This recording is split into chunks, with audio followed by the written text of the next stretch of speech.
problem number 4. Okay.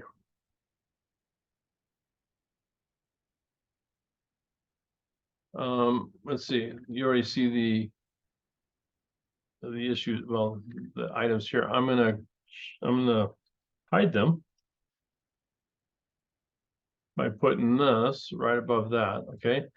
What is it asking? It says prepare the journal entry to write off these 2 accounts. Okay, and also prepare the entries to reinstate the account and record the cash received.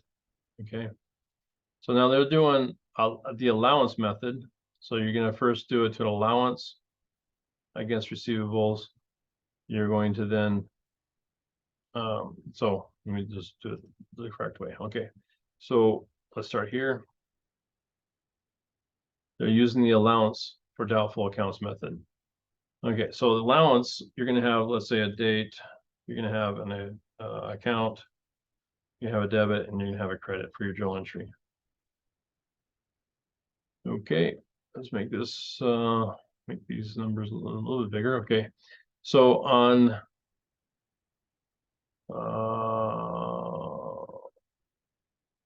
let's just also take one of these over here. Let's see, allowance for doubtful accounts is a contra account, so let's just use this T account as a way to get started. Copy. We're going to pull that over here just off to the side. This is going to be allowance for doubtful accounts. Okay, we're going to have a beginning balance, and it's going to be a credit of 34,000. Now I don't know if I need that information right now, but I'm just going to put it there for now. Okay, so on February 1st, company determined that $7,600 in customer accounts receivable was uncollectible. So your allowance for doubt.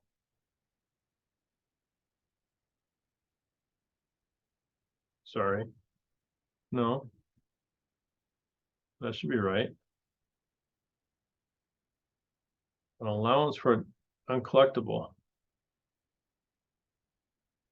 Yeah. Okay. So. Oh yeah. Okay. I'm getting it. Sorry. This all brings back crazy memories. All right. Allow doubtful accounts. Okay. And then we also you have to have AR for Oakley Company. And you have to have the AR. You're doing this as a credit to AR because you have to reduce those balances. And the AR for Brooks Company. Right? So now this is going to be 1,300 and this is going to be 6,300. And this is going to be the sum of the 2. Okay, 7,600. Now what you end up having then is on 2/1 a $7,600 entry to your allowance for doubtful accounts. Because you already had some, you had to reduce it, and now because you're just moving money from one place to the other. Then on June 5th to 6/5, the company unexpectedly received a $1,300 payment on a customer account, Oakley Company, that had previously been written off in Part A. Prepare those entries. So you basically have to go through the whole process of reversing it and then providing the cash. So you're going to go AR, what was this, Oakley Company, and there's going to be $1,300. And then you're going to do allowance for doubtful accounts for $1,300. And then you're going to show the payment. Okay, so 6/5. Then you're going to show cash for $1,300. And then you're going to do AR Oakley Company. Now, some of you are probably thinking, well, Brother Lewis, you already saw the answer. So that's obvious. But I have such a short-term memory, it's not even funny. The only thing I remember is concepts and principles. So, and even then, sometimes it gets a little foggy. But anyway, so now on this one, your allowance for doubtful accounts is going to be 6.5, and it's going to be a credit, right? You have that $1,300 that you're putting back in.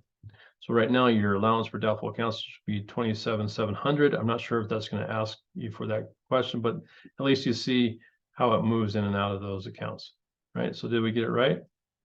Did I get it right? That's always the big question I have for myself. Okay, so allowance for doubtful accounts, we got Oakley and Brooks. Those are right. We got the accounts receivable back into Oakley and allowance for doubtful accounts, and then we had the cash and accounts receivable. Okay, so not too shabby. Hopefully my walking you through that and writing it out for you instead of just describing it will be helpful for you as you work through this as well. But then you also see the T account also. Okay.